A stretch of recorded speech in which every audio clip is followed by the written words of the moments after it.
rikthyer në studio në këtë pjesë të dytë do të ftojmë në një intervistë, në fakt ai është sipërmarrës në profesion prej shumë vite, shumë i suksesshëm, por që krahas punës së tij, biznesit, ai gjithmonë ka gjetur kohë për të kultivuar pasionet e veta. Njëri prej të cilëve është leximi, i cili me kalimin e kohës më pas ka marrë edhe formën e koleksionistit të librave. Ai sot ka një koleksion shumë të pasur librash të vjetër me vlerë historike për Shqipërinë edhe për trashëgiminë tonë kulturore. Pikërisht madje edhe në kuadër të vitit mbarkombëtar të Gjergj Kastriot Skënderbeut, ai sapo ka çelur edhe një ekspozit me një pjesë të koleksionit të tij.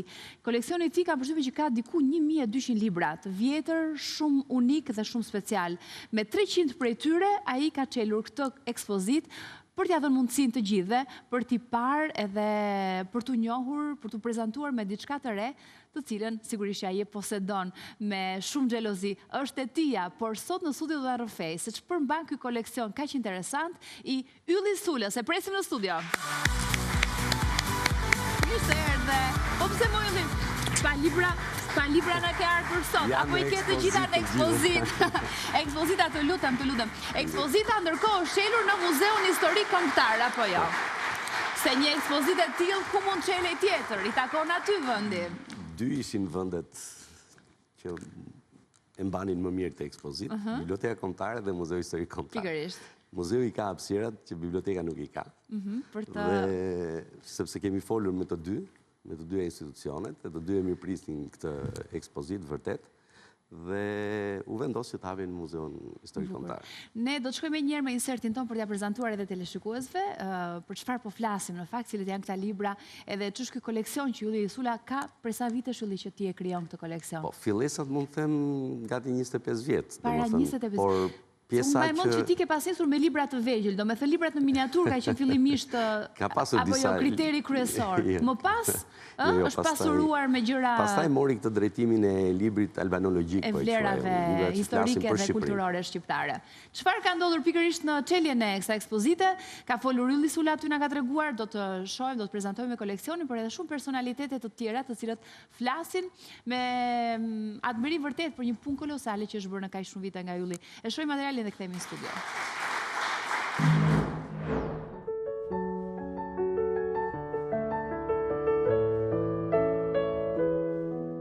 Muzeu Historik Kombëtar, fal koleksionistit Ylli Sula, bëri të mundur që nëpërmjet një koleksioni unik librash, hartash dhe gravurash të vjetra, të shekujve 15 dhe 19, të ekspozohen për herë të parë dhe të përçojnë tek publiku rrëfimet e një koleksioni albanologjik, Shqiptarët dhe Shqipëria nga Skënderbeut tek pavarësia.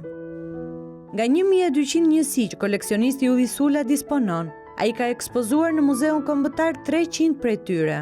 Madje ai ka bërë të mundur që 200 vepra t'i vendos në dispozicion të Bibliotekës Kombëtare për digitalizimin e tyre, duke u bërë pjesë e koleksionit digjital të bibliotekës. 1200 titujt albanologjik që Sula disponon rrëfejnë për post të tjerave, mungesën e titujve të rëndësishëm në Bibliotekën Kombëtare. Në këtë mënyrë, këto vëllime mund të bëhen të aksesueshme për ata që duan t'i studiojnë ato. Jam vërtet entuziaste për faktin gjithmonë që koleksionistët shqiptar sjellin në territorin shqiptar pasuri thesare shumë të rëndësishme për trashëgimin ton kulturore dhe duhet ju jemi mirënjohës për këtë. E bëjnë me pasionin e tyre, me paratë e tyre, me kohën dhe me mundin e tyre. Një nga motivet më të rëndësishme që e ka bërë Sulën të koleksionoj këto materiale është dashuria që ai ka për librin dhe leximin. Është një koleksion i tërë librash albanologjik që Ylli ka kushtuar shumë kohë me shumë pasion për të realizuar këtë ekspozit. Dhe kjo është parë që nga pasioni i tij i hershëm për librin, që i vogël, dhe gjithmonë i ka kushtuar një kohë të jashtëzakonshme gjetjes, ulëmtimit, zbulimit të librave që përmbajnë këto tematika. Jo vetëm një pasion personal, i ushqyer ndër vite, ky koleksion i Ylli Sulës përbën gjithashtu dhe një kontribut të rëndësishëm në trashëgimin kulturore dhe historike të Shqipërisë. Ylli është një punëtor i apasionuar, i kulturës, i dijes, një njeri i cili e dashuron, ka pasion të madh për këto fusha, është vërtet një pasuri e madhe Falenderojmë Ylli Sulën për këtë kontribut i jashtëzakonshëm që është i barabartë me një kontribut rilindasish, le të themi të vërtet, sepse vetëm pasioni, vetëm mundimi, vetëm përpjekja sistematike mund të sjellin një pasuri kaq të jashtëzakonshme librash. Ndër librat me vlerë dhe të vjetër të këtij koleksioni, Ylli Sula na tregon se cili prej tyre daton më herët. Unë kam të vështirë të dalloj një botim nga tjetri se bëhet fjalë për 1200 tituj. Këtu janë ekspozuar vetëm një gati 300 tituj, por ndoshta do kishte vlerë të thoja ato që është më i vjetri dhe bëjmë fjalë për një botim që në atë periudhë flasim për 1493-shin. Në këtë botim ka dhe një kapitull për Shqipërinë, tek pjesa e Shqipërisë përmendet si referencë Skënderbeu. Kjo ekspozitë e çelur në kuadër të vitit mbarkombëtar të Gjergj Kastriot Skënderbeut do të qëndrojë e hapur për publikun edhe për disa ditë në vazhdim.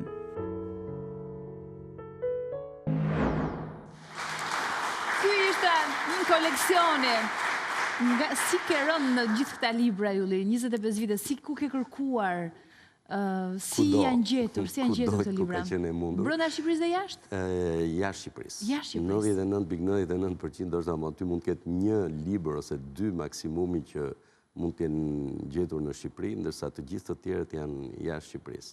Më rezulton që janë diku tek 15 vende të ndryshme ku janë kërkuar dhe ku janë gjetur këto libra. Kuptohet është dhe pjesëmarrja në disa panajire të specializuara dhe njoja me disa librari të specializuar për librin antikuar, për librin e vjetër, të cilët tashmë më njohin dhe duke qenë se i din kush janë pikat e mia të interesit, pra përgjithsisht është Shqipëria, çdo gjë që mund të jetë shkruar nga të huajt për Shqipërinë, dhe disa nga personazhet apo momentet e mëdha të rëndësishme siç është Skënderbeu, koha e Ali Pashës, apo disa personazhe më pak të njohur, por shumë të rëndësishme dhe për cilët jashtë gjenden materiale, siç është Papa Albani, Klementi 11, më thënë, një pap shumë i famshëm i Romës, me shumë rëndësi, dhe që ka qenë një shqiptar i larguar 2 shekuj më parë, familja e tij mbas pushtimit turk, mbas vdekjes së Skënderbeut, largohet në Itali dhe aty krijohet një plejadë e tërë të këtyre kardinalëve albani, njëri prej cilëve bëhet pap, ndërsa të tjerët kanë pasur një rol të rëndësishëm. Dhe duke ditur këto librari të specializuara, këto temat e mia të interesit. Këto librari kryesisht në cilat shtete gjenden, për kuriozitet? Kryesisht në Europë, domethënë duke përfshirë dhe Anglinë, po them. Por kam gjetur Itali, besoj. Atëherë vendet kryesore janë Franca është e para, domethënë, po. Italia vjen e dyta, po ka Gjermani, Austri, në Angli, ka goxha në Spanjë, Portugali, Zvicër, Belgjik, janë shumë vende dhe më rezulton rreth. Po si shpjegohet kjo shpërndarje e këtyre librave? Po sepse janë botuar në vende të ndryshme, dhe mos harrojmë që janë diku ke 14 gjuhë, njëkohësisht në të cilët unë i kam këto libra. 14 gjuhë të ndryshme. Po, të ndryshme dhe janë dy arsyet. E para se janë botuar në vende të ndryshme dhe këto kanë qenë vendet kryesore ku botoheshin libra, se nuk ka pasur shtyp, po themi, në të gjithë botën në atë periudhë, po flasim nga shekulli 15 dhe në shekullin e 19, dhe po kështu pastaj këto libra kanë qarkulluar, se ka pasur koleksionist, ka librari specializuar që lëvizin nga vendet të ndryshme. Mund të kem gjetur një libër në frëngjisht, për shembull në Danimark. Shumë interesante. Ke zgjedhur 300 libra, të cilët i ke prezantuar në këtë ekspozitë që ke çelur, sepse janë ndoshta këto 300 libra që kanë në tematikë tyre kryesore pikërisht Shqipërinë, ndoshta Skënderbeun, historinë tonë. Çfarë përmban pjesa tjetër e koleksionit? Është gjithashtu flasim të 1200 e ca titujt, janë të gjithë albanologjik, pra janë për shqiptarët dhe Shqipërinë. Nuk po flasim për bibliotekën normale timen, që është letërsi e tjera. Aty shkon diku ke 5000 tituj, domethënë biblioteka, po. Flas koleksioni albanologjik përbëhet nga diku rreth 1200 tituj. Dhe kam nxjerrë këto 300 se janë më përfaqësuesit, më domethënësit të atyre temave të mëdha. Në momentin që fillon dhe grumbullon këto libra për shqiptarët dhe për Shqipërinë, vetvetiu të dalin temat. Fillojnë dhe konfigurohen disa tema dhe në mënyrë natyrshme tema e parë, fillesa vërtet ajo që ne na ka bërë të njohur dhe që është një referenca më e madhe për Shqipërinë dhe shqiptarët është periudha e Skënderbeut dhe figura e Skënderbeut. Cili është zbulimi më i rëndësishëm që mendon ti që ka dalë nga koleksioni yt, si informacion historik? Po ka disa, domethënë sepse ditën e dytë pas inaugurimit ne patëm disa kumtesa nga 6 studiues për temat kryesore që përmban koleksioni, që mbulon koleksioni. Domethënë ishte Aurel Plasari, Xhevat Lloshi, Plum Xhufi, Irakli Koçollari, Skënder Blakaj nga Kosova dhe Dorian Koçi, drejtori i Muzeut Kombëtar, të cilët zgjodhen pikërisht të mbulonin temat kryesore që unë mbuloj me koleksion, siç është periudha Skënderbeut, Gjuar Shqipe, pjesa e emërtimeve Epiri, Maqedonia, Shqipëria, Kosova, Serbia nga Plum Xhufi, Klementi 11 dhe Kardinalet Albani dhe ato 2 vepra monumentale të Klementit 11 që është Kuvendi i Arbërit dhe Illyricum Sacrum, një vepër për cilën është punuar prej Kam disa... që këto kumtesa të gjitha duhet i përmbledhur dhe ti botosh një libër tjetër, sepse është i nevojshëm dhe do ishte ide shumë e mirë. Dhe po kështu për udhëtarët e huaj, për Ali Pashën, dhe këto janë dhe temat, po them, kryesore të koleksionit. Dhe se cili prej tyre, unë i dërgova listën pra çfarë kisha unë në koleksion dhe se cili nga ata gjeti disa gjëra të cilët nuk, jo vetëm interesante, po që ndoshta nuk i njihin më parë. 200 prej këtyre titujve do t'ja dhurosh në formën digjitale Bibliotekës Kombëtare, apo jo? Ne me Bibliotekën Kombëtare, unë me Bibliotekën Kombëtare ka disa vite që jam në kontakt për këtë gjë. Ata janë në DNA të këtij koleksioni, që unë vazhdoja ta pasuroja, dhe kam qenë i hapur që në fillim që Biblioteka Kombëtare i kam dërguar listën e titujve të koleksionit, me qëllim që ata të shikojnë çfarë nuk kanë. Dhe ato botime deri tani u kanë rezultuar 220 diçka më shumë deri në këtë moment, pra nuk është mbyllur verifikimi, tituj që ata nuk i kanë dhe unë kam qenë i gatshëm që këto tituj të digjitohen dhe të vinë dispozicion qoftë studiosëve, qoftë publikut, domethënë ato nuk janë gjëra që bëhen për të mbajtur për veten tënde. Shumë bukur. Po ka kushtuar shumë ky koleksion? Se sot ai ka një vlerë pa diskutim të çmuar. Vlera më e madhe e atij koleksioni është vlera morale që ata kanë, që ato libra kanë, domethënë. Dhe koha, energjia, pjesa tjetër pastaj është shumë dytësore për mua. Çfarë kënaqësie të jep ty si koleksionist të pasurit e një koleksioni të tillë? Ky koleksion nuk ka ardhur me dëshirën për të bërë një koleksion. Domethënë që unë do nisem tani dhe do bëj një koleksion. Ky ka ardhur nga një kuriozitet, një kuriozitet shumë i fortë për të kuptuar tani kjo, e kam thënë dhe më parë këtë, kjo raca, kjo gjindja, kjo qenia jonë shqiptare, kështu si që është sot, kështu si që vepron sot, ka arsye pse jemi këtu ku jemi dhe pse veprojmë kështu si që veprojmë. Dhe këto arsye janë të ndërtuara me kohë. Prejardhja, gjithçka që ka ndodhur në histori,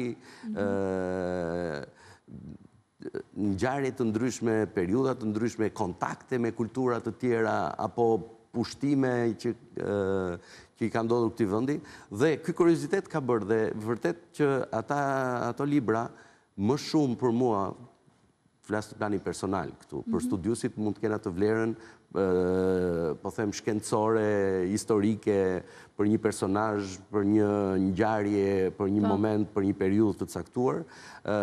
Për mua më tepër ka qenë kurioziteti për të kuptuar se si kemi ardhur këtu në raport me ato që ka ndodhur. Në raport me ato që ka ndodhur. Dhe për mua ato libra më flasin më shumë për ne të sotmit, se sa thjesht për faktin e një periudhe të caktuar. Dhe vërtet që aty bën zbulesa, domethënë zbulime shumë interesante, dhe do marr vetëm një rast, një detaj të vogël. Që nga që konfirmohet, që nga dokumenti më i vjetër që unë kam, që është një kozmografi, po them, libër mbi botën, i 1493-shit, kur flet për një personazh shqiptar aty, thotë që ishte i krishter, me i lehtësi shumë të madhe kaloi në fen muhamedane e qunë ai, domethënë, dhe bobe një të lehtësi u kthye të krishter, por në fakt nuk vlerësonte asnjërin as tjetrën, thot për këtë personazh, flas më 1493. Ndërsa disa shekuj më vonë një zonjë angleze, Lady Montag, në 1717 shkrua një letër që kishte udhëtuar në gjithë vendet e perandorisë osmane dhe më gjerë se kaq, sepse ishte gruaja e një konsulli britanik, po në Stamboll, dhe thot besimi më i veçantë që unë kam njohur, që unë kam hasur, është ai i shqiptarëve. Ta njerëz nuk e ndajnë këtë. Po i dëgjojeni deri në fund. Dëgjojeni deri në fund. Ta njerëz nuk e ndajnë, thot, nuk arrin ta ndajnë dhe nuk duan ta ndajnë për sa kohë janë në këtë botë, secili nga krishterët apo muslimanë apo feja islame është ajo e dura apo është e vërteta apo është e drejta, domethënë. Duan ta lënë ditën e fundit të gjykimit këtë gjë dhe për të qenë në rregull me të gjitha, domethënë me të dyja, të premten shkojnë në xhami, të dielën shkojnë në kish. Është e shkruar në 1717 kjo letër. Ne besojmë se një Zot është për të gjithë apo jo. Të gjitha rrugët do të çojnë tek i njëjti Zot. Dhe të njëjtën gjë e gjejmë pastaj në këtë ka libra të tjerë, sepse ky është ajo që mua më interesonte, është vështrimi i të huajve mbi ne. Ta janë libra të shkruar nga të huajt. Ke pastaj një radhë të madhe udhëtarësh të huaj që vinë dhe bëjnë konstatime nga më të jashtëzakonshme, domethënë për natyrën, karakterin, sjelljen, domethënë gjithçka që ka të bëjë me kulturën, zakonet dhe ka gjëra shumë interesante. Duhet na kisha ardhur me libra herën tjetër kështu do dalë. Janë akoma në ekspozitore. Për sa kohë do të qëndrojë ekspozita e hapur akoma? Deri në fund të kësaj jave. Deri në fund të kësaj jave, deri të dielën, kështu që muzeu do të jetë hapur për gjithë ata që duan ta vizitojnë edhe të njihen me këtë koleksion. Herën tjetër pastaj do të kemi librat këtu dhe ndoshta do t'i lexojmë këto fraza, do t'i komentojmë. Ka vërtet gjëra shumë interesante. Edhe më duket sikur edhe për të qeshur pak, sepse ka një lloj komedie brenda në këtë historinë tonë. Ka gjëra që vërtet mund të jenë, si thua, ke një dimension zbavitës. Komike, po edhe që përshfaqin gjithkohë luftën për mbijetesën tonë në vite, në shekuj. Na mësojnë ca gjëra dhe themi që shiko se kjo nuk është një diçka që është kaq e çuditshme apo mbiu kështu papritur sot. Është një pasojë, një zinxhiri të tërë ngjarjesh historike patjetër. Të falenderoj Ylli që ishe këtu dhe të uroj shumë sukses e komplimenta pafund, përgëzime pafund për këtë koleksion tëndin të bukur, po që s'është i vetmi, se ke edhe të tjerë, kështu që do të jemi sërish në studio për të folur edhe për gjëra të tjera interesante me Ylli Sulën në programe të tjera. Faleminderit që ishe këtu, kemi reklama, kthehemi shpejt.